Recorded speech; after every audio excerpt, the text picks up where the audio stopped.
Composer's Voice presents 15 Minutes of Fame featuring harpist Danielle Kuntz performing 15 composers' works.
Hi everyone, I'm Anneloes.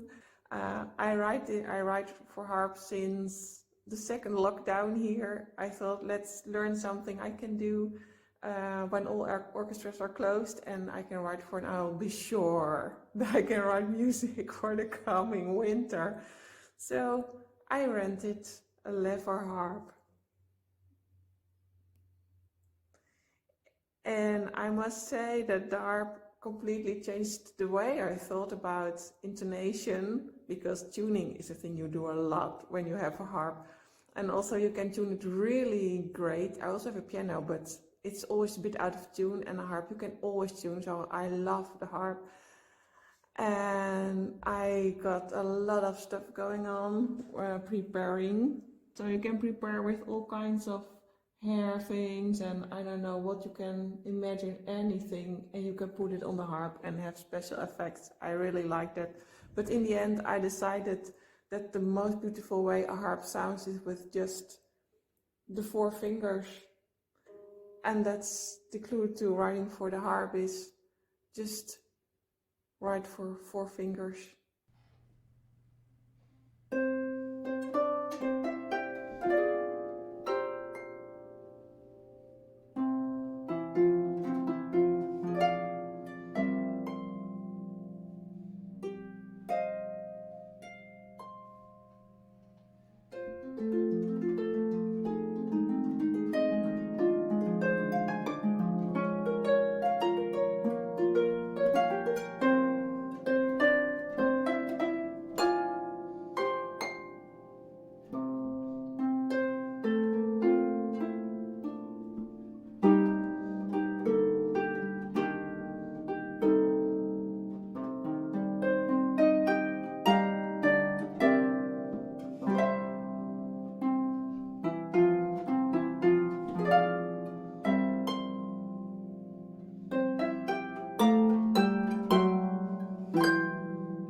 Hello, my name is Pablo Fedele. I'm a composer, musician, and visual artist. I live in Miami, South Florida. The music I wrote for Danielle is titled Fantasy Number 1. It's inspired by the wind in a winter morning. And what I wanted to do with this music is to catch the feeling that I had when I was listening to this breeze going on. So it was flowing, but at some point there was little movements that were happening at that moment. So what I did is to use a melody that I could reuse all the time.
I want to bring on the next composer, Josh Trentadue. The music of composer and conductor Josh Trentadue explores philosophical and spiritual views on humanity, nature, and life itself, balancing contemporary and evocative textures with unconventional and experimental soundscapes. An advocate of new music, he seeks to provide immersive and engaging experiences for performances and audiences everywhere. Josh, why don't you tell us a little bit about your piece that you wrote for Danielle? Absolutely. So where I live in the state of Connecticut, typically, during the winter time, it's not often that we get snow around here. I'm closer to the coast, in comparison to more north of the state where they get more snowfall there. So my inspiration for this really was to write something that was sentimental in nature, um, appreciating the beauty of these snowfalls, even if they don't last for very long. And because of that, this piece also is really left unresolved in the end, as you'll hear in a way, because it's, the idea I was going for was, the idea really of just longing for more of that snow, to have it actually stick around for longer, really, as if capturing some wistful, nostalgic childhood memory of places I used to live in where snow sticks around for weeks or months at a time.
Hello, I'm Kevin Rose, and I'm delighted to be part of today's selection of works performed by Danielle Kuntz and this installation of the 15 Minutes of Fame project. The idea for Ice to Water came to me as I was looking out of my office window and watching the thawing of a recent snowfall that had blanketed the ground. Of course, I couldn't actually see the thawing in my brief glance, but I knew that the quiet, kind of still landscape I was watching was, in fact, in constant motion and flux. And if I could slow myself down and be a bit more patient, perhaps I could then see or even hear its movement.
Next, I would like to bring on Sebastian. Sebastian Zaczek is a 19-year-old composer and computer science student from Germany who is particularly interested in the subject of perception of music. Sebastian, why don't you tell us a little bit about this piece that you wrote for Danielle?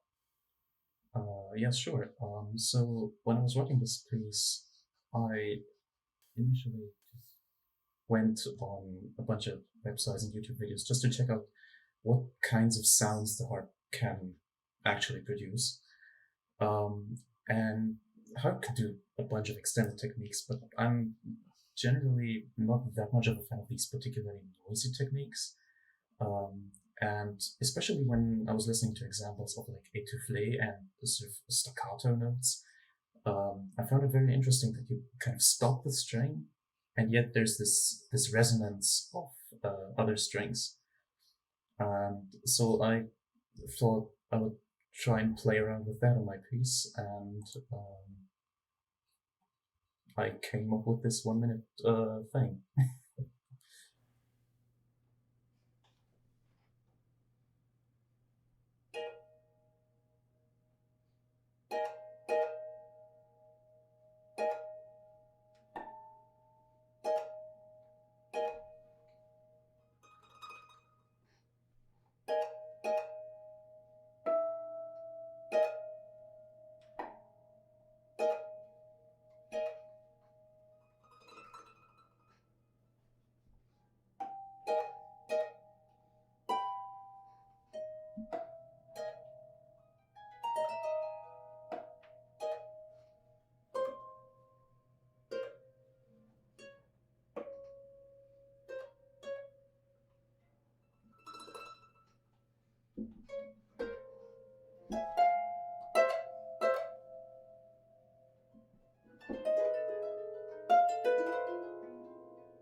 Next composer is Peregrine Wade.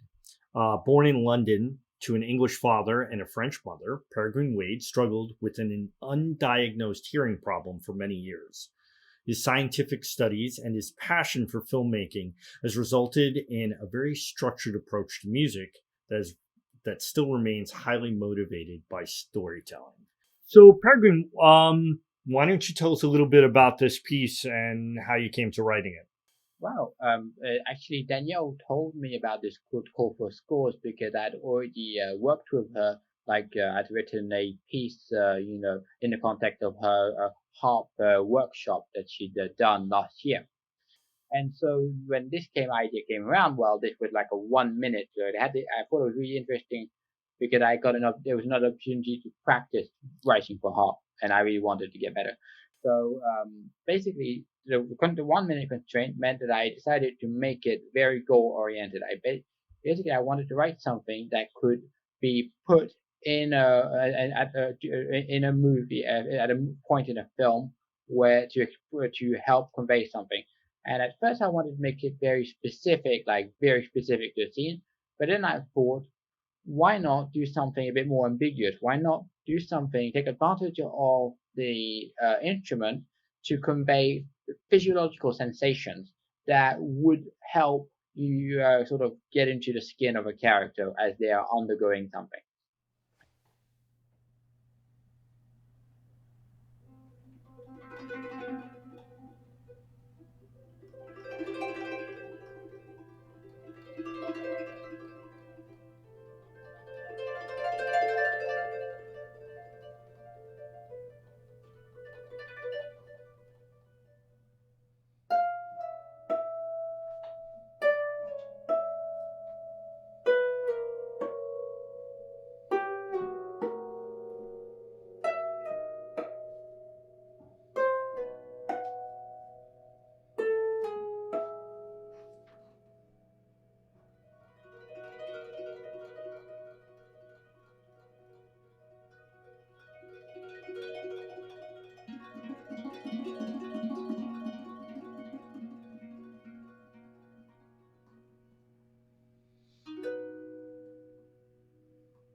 And so our next composer that I wanted to bring up, Dionicio. Dionicio Aguirre Trevino is a Monterey-based composer who enjoys writing electroacoustic and acousmatic and chamber music, exploring the shared world between Western art music, folkloric tradition, and the interplay of cultural, linguistic, and religious expressions. Tell us a little bit about your piece that you wrote for Danielle. Yeah, sure. So when I first heard about Cole, I was thinking like, uh, at the moment, I was thinking of the effect that culture has on how an instrument sounds, rather how we perceive an instrument sounds. So researching a little bit, I found out that most of what we think harp sounds like has to do with the with like a cultural affinity of the harp with the divine. For example, gods like Apollo in Greek culture and heroes like Orpheus played the lyre, which is like a little harp. And in Christian culture, the harp is the instrument of choice for angels. So, in this train of thought, I thought, well, sure, the divine has to do with harp, and as a result of that divinity being associated with harp, it tends to be like lush, calm, heavenly, let's say. But there's more divinities than that. So I chose to represent the divinity of the god of Exodus in the harp, specifically based in a single fragment of the Bible, if I can read. Um, it came to pass on the third day in the morning that there were thunders and lightnings, and a thick cloud upon the mount, and the voice of the shofar exceeding loud and terrifying, so that all the people that were in the camp trembled.